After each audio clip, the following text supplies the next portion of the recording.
A Bíblia declara que Deus é amor e que Ele criou todas as coisas. E sendo assim, alguns questionam se Deus é bom, por que Ele criou o diabo? E por que Ele permite que o inimigo cause tanto mal no mundo? E por que Ele não destruiu Satanás logo no início da sua rebeldia? Bom, você está no canal O Retorno da Glória e hoje nós estamos iniciando a série A Grande Batalha, a qual, através das Sagradas Escrituras, vai viajar pela história do grande conflito cósmico desde a queda de Lúcifer até o estabelecimento do eterno reino de Deus. E essas e também outras perguntas vão ser respondidas aqui, ok? E está escrito: pois nele foram criadas todas as coisas, nos céus e sobre a terra, as visíveis e as invisíveis, sejam tronos, sejam soberanias, quer principados, quer potestades. Tudo foi criado por meio dele e para ele. Ele é antes de todas as coisas, nele tudo subsiste. Colossenses 1, versículos 16 e 17. Veja, a Sagrada Escritura é muito clara em apontar Jesus como o Verbo que criou todas as coisas, ou seja, Jesus era a voz que dava vida a tudo que nos conselhos divinos era decidido que viria à existência. E assim como todo o restante da criação, a Bíblia não dá indícios de que os anjos foram criados semelhantemente ao homem, que, diferente de tudo que foi criado, veio a ser moldado pelas mãos do Criador. Mas Cristo, o princípio criativo da divindade, deu a sua voz de comando e os ministros angélicos foram criados imediatamente, pois está escrito: louvai-o todos os seus anjos, louvai-o todas as suas legiões celestes, louvem o nome do Senhor, pois mandou ele e foram criados. Salmos 148, versículos 2 e 5. Mas agora talvez surja uma dúvida quanto ao momento em que os anjos foram criados. E embora as Sagradas Escrituras, diferente da criação do ser humano, a qual nós podemos ter uma boa ideia de quando ela foi criada, pelo fato da genealogia do mesmo se encontrar registrada na Bíblia, a criação dos anjos ela não é datada. Contudo, podemos saber que eles vieram à existência antes da humanidade pelo fato de que eles presenciaram a criação do planeta, pois está escrito: onde estavas tu quando eu lançava os fundamentos da terra? Quando as estrelas da alva juntas alegremente cantavam e rejubilavam todos os filhos de Deus? Jó 38, versículos 4 e 7. Veja, esse foi um questionamento que o Senhor faz ao seu servo Jó no momento em que este não estava compreendendo porque ele estava passando por tamanho sofrimento. E ao Senhor perguntar para Jó essas coisas, ele diz que no momento em que Jó ainda não era nascido, os anjos, que profeticamente são ilustrados como estrelas, conforme nós vemos em Apocalipse no capítulo 12, versículo 4, esses estavam com ele lá na criação desse planeta e alegravam-se e rejubilavam enquanto a voz do Todo-Poderoso ia regendo a sinfonia da criação durante 6 dias da semana, antes do seu descanso contemplativo no 7º dia. E uma outra prova de que os anjos foram criados antes do Senhor trazer vida a esta terra é que em Apocalipse capítulo 9, versículo 11, lemos o seguinte: e tinham sobre eles como seu rei o anjo do abismo, cujo nome em hebraico é Abaddon e em grego Apolion. Bom, esse versículo está se referindo a Satanás, o qual também é identificado como o anjo do abismo. Mas por que ele é identificado assim? Veja, em Gênesis no capítulo 1, versículo 2, nós vemos que antes do Senhor trazer vida e forma a esta terra, a mesma era chamada de abismo, pois era sem forma e vazia. E sendo assim, Satanás em Apocalipse 14 é chamado de o anjo do abismo, porque ao ser ele expulso do céu e descer para esta terra, essa ainda se encontrava sem forma e vazia e nela somente habitavam as trevas e o caos. E está escrito: como caíste do céu, ó estrela da manhã, filho da alva? Como foste lançado por terra, tu que debilitavas as nações? Isaías 14, versículo 12. Veja, nós só teremos profunda compreensão de como o pecado se originou no coração de Lúcifer quando estivermos no céu e os registros do início da rebeldia nos forem apresentados. Contudo, a partir desse versículo podemos ter a confirmação de que Deus não gerou a Satanás, pois essa pergunta, como caíste, estrela da manhã, filho da alva, é um questionamento ao momento em que Lúcifer, o portador da luz, permitiu que a insanidade nascesse em seu coração a ponto de planejar e colocar em prática coisas que fizeram com que ele caísse da sua posição exaltada de querubim cobridor para se tornar então o destruidor. Amigos, Deus não criou Satanás, mas sim, ele criou Lúcifer. E esse decidiu por si mesmo transmutar o seu estado de pureza e santidade em um estado de impureza e corrupção. E está escrito: Tu és o sinete da perfeição, cheio de sabedoria e formosura. Estavas no Éden, jardim de Deus. De todas as pedras preciosas te cobrias. O sárdio, o topázio, o diamante, o berilo, o ônix, a jaspe, a safira, o carbúnculo e a esmeralda. De ouro te fizeram os teus engastes e os ornamentos. No dia em que foste criado, foram eles preparados. Tu eras querubim da guarda, ungido, e te estabeleci. Permanecias no monte santo de Deus, no brilho das pedras andavas.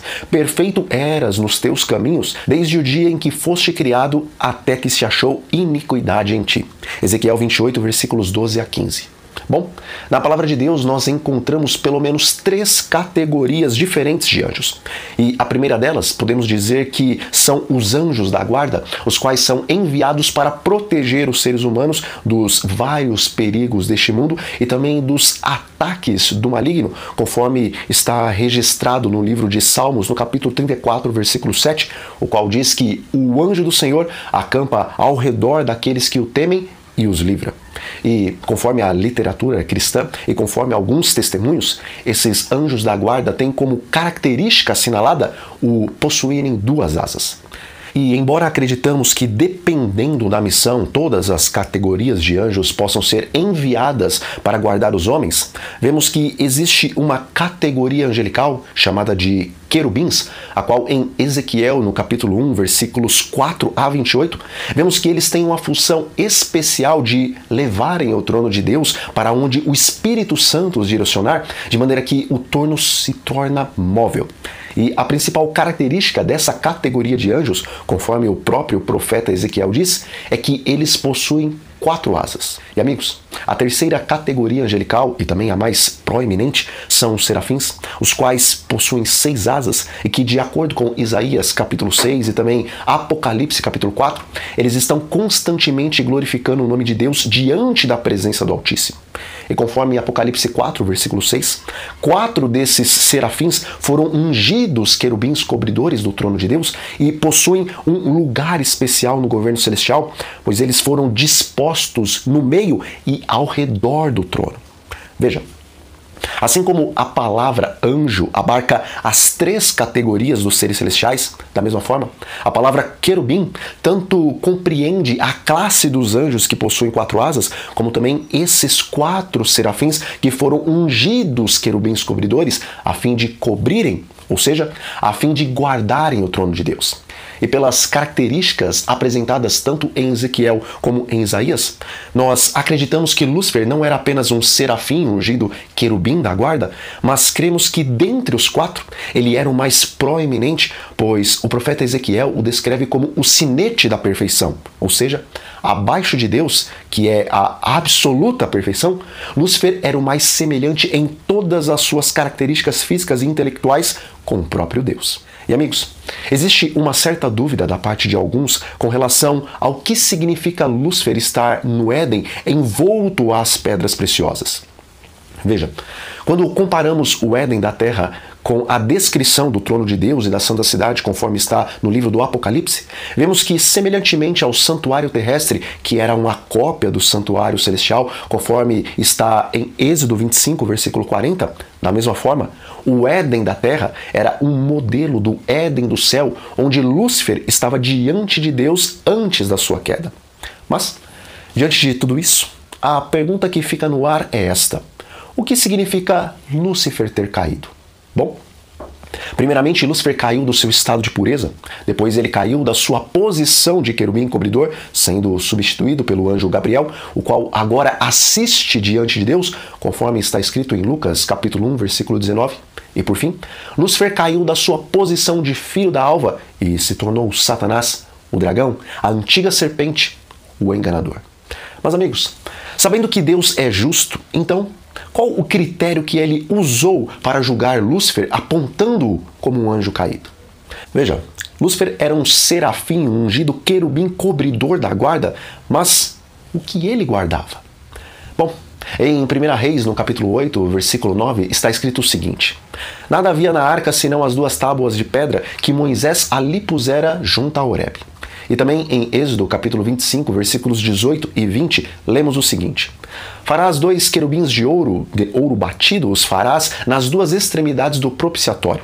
Os querubins estenderão as asas por cima, cobrindo com elas o propiciatório. Estarão eles de faces voltadas uma para a outra, olhando para o propiciatório.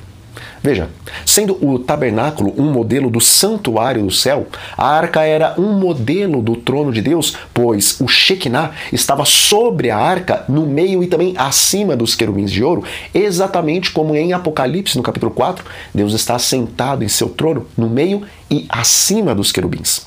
E em Salmos 89, versículo 14, nós encontramos a afirmação de que justiça e direito são o fundamento do teu trono. Bom, assim como as tábuas da lei eram o fundamento da arca que estava no lugar santíssimo do santuário e que simbolizava o trono de Deus, da mesma forma, a lei eterna de Deus é o fundamento do seu trono e do seu governo universal.